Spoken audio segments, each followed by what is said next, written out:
నమస్తే. నేను సిరి. విజయసాయిరెడ్డి గారైతే రాజీనామా చేసిన తర్వాత రాజకీయాలకు కూడా దూరంగా ఉంటానని చెప్పిన తర్వాత కొద్ది రోజులు కూడా గడవక ముందే షర్మిల గారి ఇంట్లో అయితే భేటీ అయ్యారు. ఆ భేటీ వెనకాల గల కారణాలేంటి అనే అంశాన్ని మనకు వివరించడానికి మనతో పాటు ఉన్నారు ప్రముఖ రాజకీయ విశ్లేషకులు అంకమరావు గారు. నమస్కారం సార్. సార్, ఇప్పుడు చూస్తుంటే జగన్మోహన్ రెడ్డి గారి తర్వాత వైసీపీ పార్టీలో సెకండ్ ప్లేస్ ఎవరికంటే విజయసాయిరెడ్డి అని అందరూ అంటూ ఉంటారు. అందరూ అట్లనే అనుకున్నారు ఆయన తర్వాత ఈయనే అని చెప్పేసి. కానీ సడన్ గా చూస్తే ఒక రోజు ఆయన పదవికి ఆయన పార్టీకి రాజీనామా చేసి ఇంకా నేను రాజకీయాలకే దూరం అన్న వ్యక్తి కొద్ది రోజులు కూడా గడవక ముందే షర్మిల గారితో భేటీ అయ్యారు. మరి ఈ భేటీ వెనక గల కారణాలు ఏంటంటారు? అంటే రాయబారిగా వెళ్ళొచ్చు, రాజకీయం కోసం కూడా వెళ్ళొచ్చు. రాజకీయాలు చేయనన్నాడు, రాజకీయాల్లో పాల్గొనాలైతే అనలేదుగా. రాజకీయాలకు సంబంధించి ఆయన దూరంగా ఉంటానన్నాడు. ఇది రాజకీయ భేటీగా మనం భావించాల్సిన పని లేదు, రాయబారం అని చెప్పని మనం భావించాలి. అంటే జగన్ గారు పంపించారనుకోవాలా? ఇట్లా సందేహంగా జగన్ గారి అనుమతులు లేని అడుగు కూడా వేయలేడు కదా అతను ఏం చెప్పాడు? నేను జగన్మోహన్ రెడ్డి గారికి చెప్పే రాజీనామా చేస్తున్నాను అన్నాడు. కానీ అప్పుడు లండన్ లో ఉన్నారు కదా జగన్మోహన్ రెడ్డి గారు, ఆయన రాజీనామా చేసిన టైంకి. చెప్పటానికి దీనికి సంబంధం ఏముంది?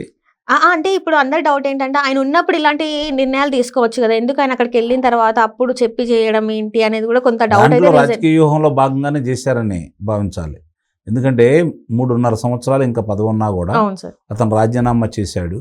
రాజీనామా చేసిన వ్యక్తికి సంబంధించింది కావచ్చు, వేరే పార్టీలో మారిన వ్యక్తులకు సంబంధించింది కావచ్చు, వాళ్ళ శ్రేణులు ఏ విధంగా స్పందిస్తున్నారో మనం అంతా చూస్తూనే ఉన్నాం.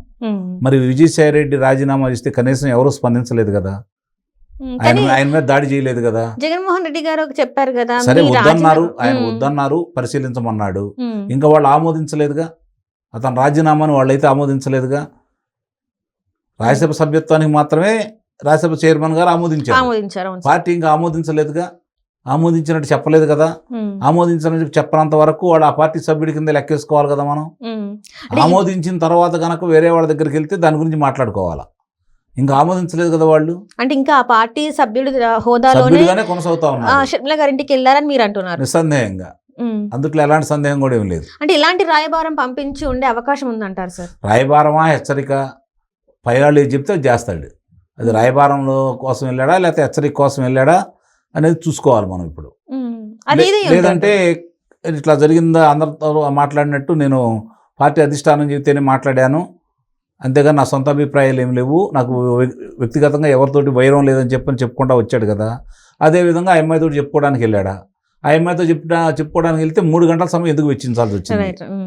3 గంటల సేపు సుదీర్ఘంగా మాట్లాడుకున్నారు అంటే ఏదన్నా ఈ అంశాలు వచ్చానమ్మా, నేను పొరపాటున ఇట్లా అన్నాను, మీ అన్న అనమన్నాడు, లేకపోతే మీ వదిన అనమంది, మాత్రం నేను అన్నాను, మీ కుటుంబానికి నేను ఎంతో సన్నిహితుడిని, నన్ను ఈ స్థాయికి తీసుకొచ్చింది మీ కుటుంబమే, కాబట్టి వైఎస్ రాజశేఖర రెడ్డి కుటుంబాన్ని నేను మర్చిపోను, ఆయన కుమార్తెవి నువ్వు, నీ మీద నేను ఎందుకు అంటాను అని చెప్పి అంటాడు. దీని గురించి మాట్లాడుకుంటాడు. ఏదన్నా భోజనం చేసి రావడానికి 1 గంట సమయం పట్టింది.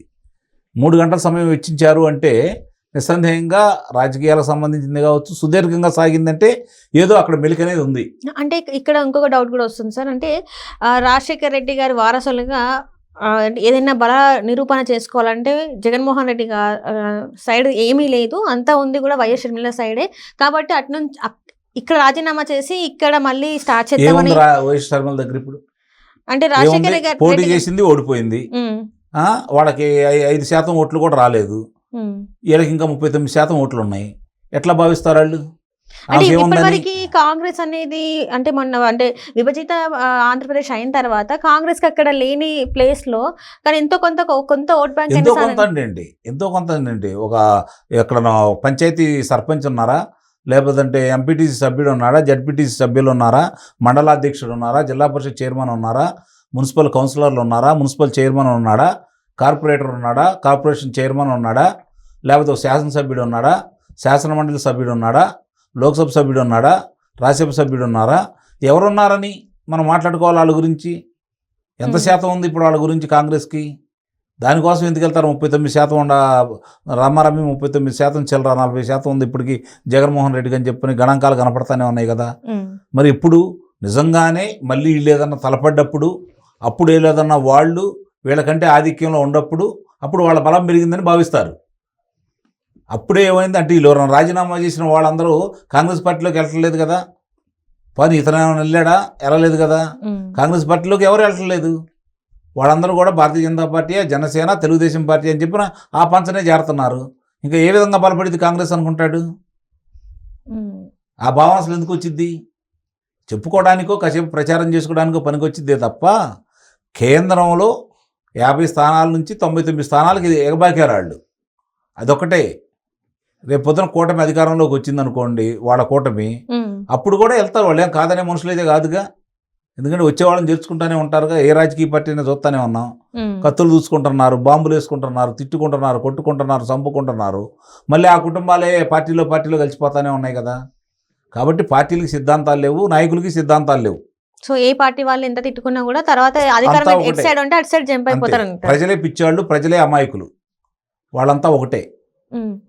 సో ఈ రాయబార్ అంటే ఈ భేటీ వెనకాల చాలా వరకు వార్తలు వస్తున్నాయి. అంటే ఎట్లా అంటే జగన్మోహన్ రెడ్డి గారు రాయబారం పంపించారు ఒకటి, అయితే విజయసాయి రెడ్డి గారు మళ్ళీ ఏదో ఒక పన్నాగం అయితే పన్నుతున్నారు షర్మిల గారితోని అని చెప్పేసి ఒకటి. ఇందులో ఏదంటారు సార్? అంత ధైర్యం చేస్తాడని నేనైతే అనుకోను. జగన్మోహన్ రెడ్డి గారి గురించి అతను క్షుణ్ణంగా తెలుసు కాబట్టి ఆయన వెళ్ళి కుట్రబన్నే అంత స్థాయిలో ఉంటాడని. కుట్రబన్నేవాడైతే బహిరంగంగా బయటకు వచ్చేసి పలానా దాంట్లో వాళ్ళ బాబాయ్ గారి హత్య విషయం సంబంధించి, వివేకానంద రెడ్డి గారి హత్యకు సంబంధించి ఆ రోజు నేను అవినాష్ రెడ్డికి ఫోన్ చేస్తే వేరే వాళ్ళకి చెప్పించారు, అందుకని నేను గుండెపోటు అన్నాడని చెప్పాడు. కాబట్టి అలాగే చాలా విషయాలు బయట పెడతాడు కదా. బయట పెట్టలేదు అంటే నిస్సందేహంగా ఇంకా కూడా జగన్మోహన్ రెడ్డికి అనుకూలంగా ఉండట్టే కదా.